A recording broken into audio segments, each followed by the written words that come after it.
Alright, so I broke the rear diff again because we just have so much power. And I've been through, like, I think it's on its second Yukon posi, its third set of gears. I just keep breaking shit, and it's all Yukon stuff. And I put Richmond ring and pinion in this time. That didn't break, but the spider gears in the Yukon posi broke again. So, or broke this time. So I got a 14 bolt semi float rear end out of a truck, and that allows me to put Richmond 6 lug axles in. So it'll be 8 lug axle that I convert to a 6 lug. And my plan, and what I'm hoping, is that I can just cut off all my link spots and just put my calipers off to the side. Well, I'll have to end up taking those off, but calipers go back on, rotors go back on. I'm hoping that I can use all this stuff again. We'll have to see. I like these lug studs that have these little Chevy ball on the end. Hopefully I can get those from Chevy, or hopefully the Dorman ones work, because I don't think my axles come with studs. At any rate, I hope to be able to take this apart, cut these mounts off of this axle, weld them onto the other one because it was a leaf spring rear end. My sway bar mounts, I hope to be able to weld everything on the other axle. So first thing is get this whole thing out of here anyways, and hopefully I can reuse a lot of it, because I do have some money into the brakes and different things. I'd like to put a little C notch in there. I don't know if I'll get that done. I'd like to move the fuel tank to the back into the rear frame section, and I'm hoping to use like when they put the aftermarket tanks in the back underneath the beds on different pickups. I'm hoping to use one of those tanks, but I haven't found one with I found 18 gallon, which I might use, but this tank is 23 gallons, so I'd be losing 5 gallons. So I don't know, but I plan to use all my same links. I hope to just put it right back in. I couldn't use the full float rear end because the center hub is so huge, but the semi float I can convert the axles because they used them in certain years. It was like a 98 with the Z28 package that used a semi float rear end with 6 lug axles. So that's what I ended up getting, is just the Richmond version of that. And I'm gonna try to use Richmond stuff on everything. I think I ended up having to get a posi from like US Gear or something, but I got a different posi. We have 5 38s in this rear end, and in the semi float I think I'm gonna run, I think they're 4 88s is what I got. And so we're hoping that makes the truck a little quicker actually, because of my gear ratios and stuff, but we'll just have to see how things turn out. Everything was working so good. I had this thing, it was really quick, it was very predictable, it was consistent. I like consistency. Consistency is always good. I knew what I was going to do. It was going to boot scoot, and then it was going to boogie, but now it's brokey. All it takes is one job, oh yeah. All it takes is one job, and everything is gonna be okay. Well, got it over here on the stands.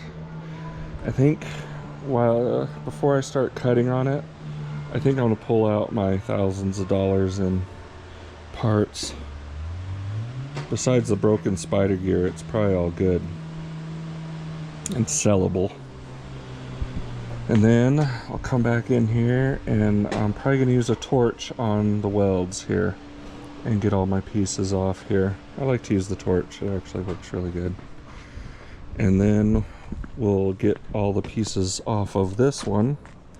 This was put in a different vehicle, and so it's already been modified, but we'll pull everything off of it, weld on our new stuff, And I like to leave the gear fluid in there for that, just for cooling and whatnot.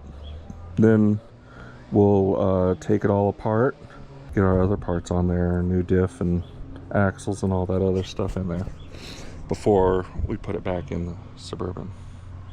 So it's a little easier to set the gears and stuff with the axle out. And hopefully I can get my buddy Scott over here to help set it. Hopefully this is the last time I ever mess with the diff. I might service it in 20 years. Hopefully that's it. Alright, I measure from my backing plate into all these mounts because you never know if the pinion or pumpkin is off-centered. So always measure everything off the backing plates. It's just good way to go about it. I measured them all out, wrote them down. I will be able to reference this and see where I cut them off, but I just wanted to make some notes before I started.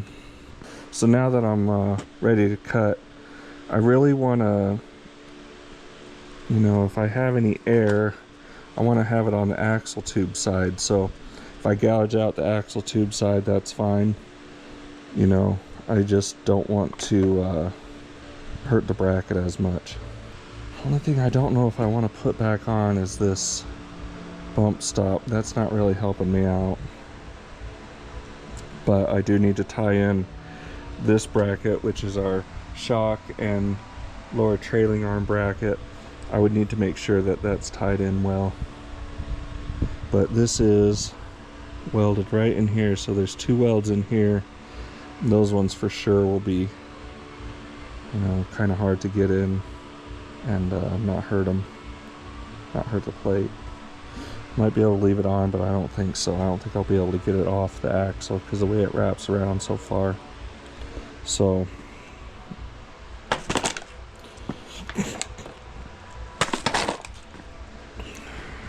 we'll get to getting, I suppose. Also, I want to make sure that we get everything right back at the angles, so I'm going to use these as kind of a base point on how to rotate the axles, my two sway bar mounts. And right now we're looking at about 5.5 degrees on that. So those will be the first ones I put on the other axle. We'll start by putting those two on the axle and setting the angle here, and then we'll translate that onto all of our other pieces.